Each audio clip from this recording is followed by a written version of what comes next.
So we have somebody who's not really sure who Brendan Wicknick is, although he uses Brendan Wicknick tactics to dress up his car.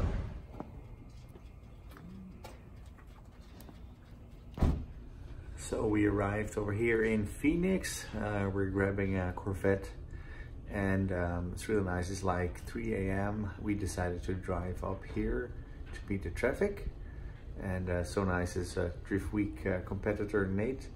He invited us to crash at his place so we can check out the car tomorrow morning, and yeah, it will all go a little bit easier. Super nice, has like guest rooms for us.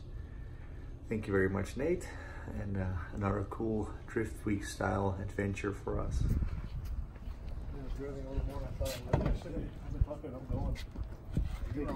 Oh, Tiffany's here. Yes, sir. Oh, Eric, I'll show you what I was doing.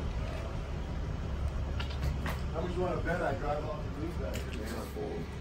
And you got a sec. Car charger?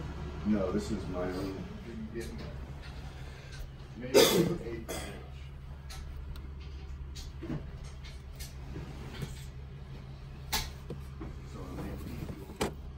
So these Vets are typically difficult with cages because it's an actual sports car. Nate's Corvette's got a lot of clearance, like I like it. Like a really good rule of thumb is put your fist between your head, because it's basically going to be your helmet plus like ½ an inch. So like if that's fine, then you're going to be fine. He tilted the seat backwards, which is a really good trick to gain a little bit more room. So my legs, I like it when my legs have like a 90-degree angle, because then like your butt isn't like going to slide out of the seat, because the upper part of your legs is also going to be restrained by the seat. And you can see, so that's how I like to do the seats myself. So super nice, good job, Nate. Well, as I said, Kevin O'Leary is buying more Disney. Kevin, you turn right on West Elliott. What? Last time you had her running? It was 420 of 20.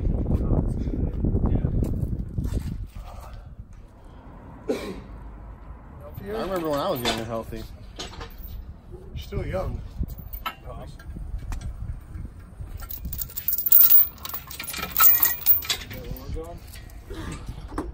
It's not sketch if you know that it's sketch. Literally, right? Kind of. Yeah, maybe we'll roll further straight. 6 months. I'm a big fan of making stuff run instead of making it right, but this is like wrong on so many levels. Because this also, you're also creating a perfect storm over here. 5.0 in a RX-7. Nice, cool.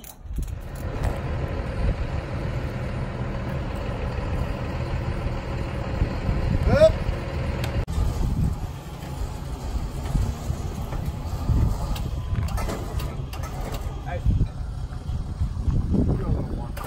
That's good. It'll probably be rear heavy. What happened? I thought it was done. That is pretty easy.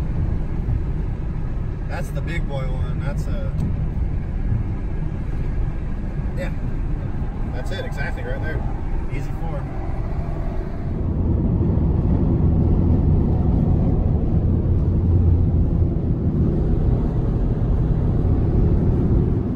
Did you say this one was a yay or a nay?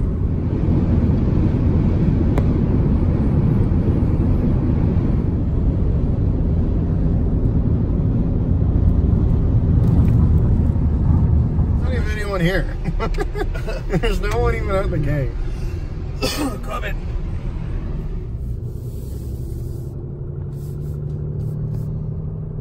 Looks like they need tune-up.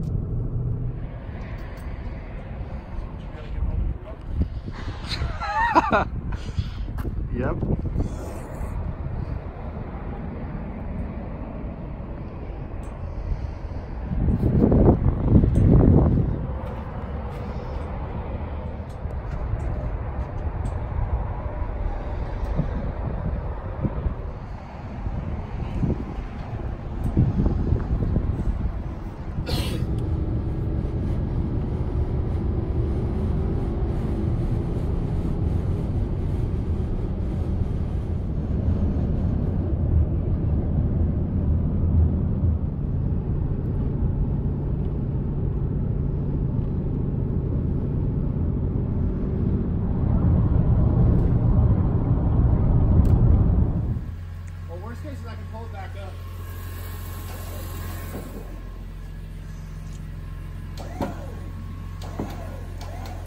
shoes. Oh, we gotta come back a little bit. Oh, for the door? Yeah. It's not sketchy if you know that it's sketchy. They would think they made it big to make it in a Jesus video. So let's have a look at this car.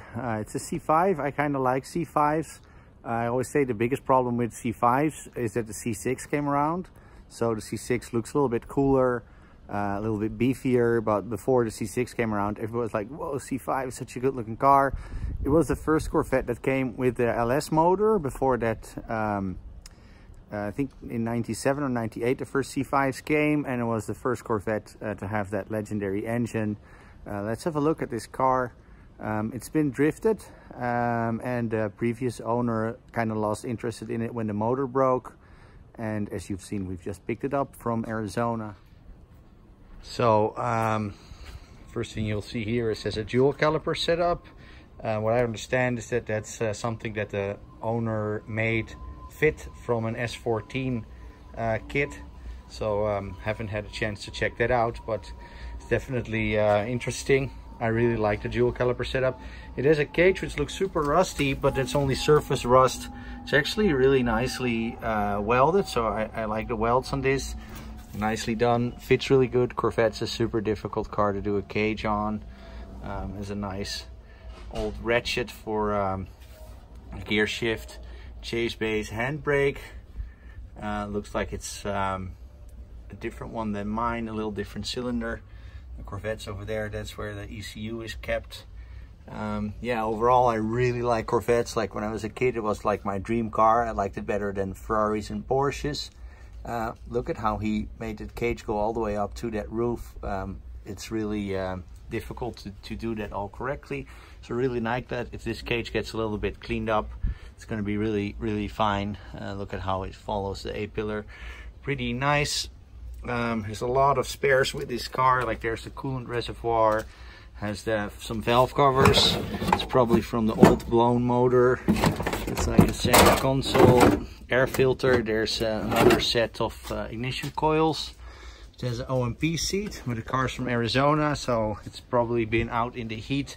So that seat has seen better days. It's a little faded, but still looks like it was a really nice seat to start with. Yeah. It obviously needs cleaning up, but like in the basis it's definitely there. I definitely like to have a car with a good cage that needs some cleaning up and a little bit of paint, rather than a car without a cage, because material prices on cages are really high at the moment, the tubing that you need for them. Yeah, so I think this is a car, like somebody that doesn't really know cars is going to be really freaked out about it, but if you know what you're looking at, it's a really good basis to clean it up a little bit and put the motor in it. There's a motor that came with the car, which is this motor. It has the famous Batwing pan, which is the pan you want to have on these motors. Always done me really well. I don't think we ever had any problems with LS1s, so I kind of like them. Obviously this car will need a little bit of work, but that cage was built by an FD driver, right? Oh, no way. Who made it? It was built by someone who's currently an FD. Oh, really? Pro 1 driver. I forget who. Don't forget to take a look at our website as well, einsel.nl. We ship worldwide, of course, Wisefab, Feel Suspension, our own brand Einsel, gearboxes, quick change differentials, axles, all kinds of things. A lot of fabrication components, of course, air jacks, subframes for quick change, you name it. Drop us an email and we'll hook you up.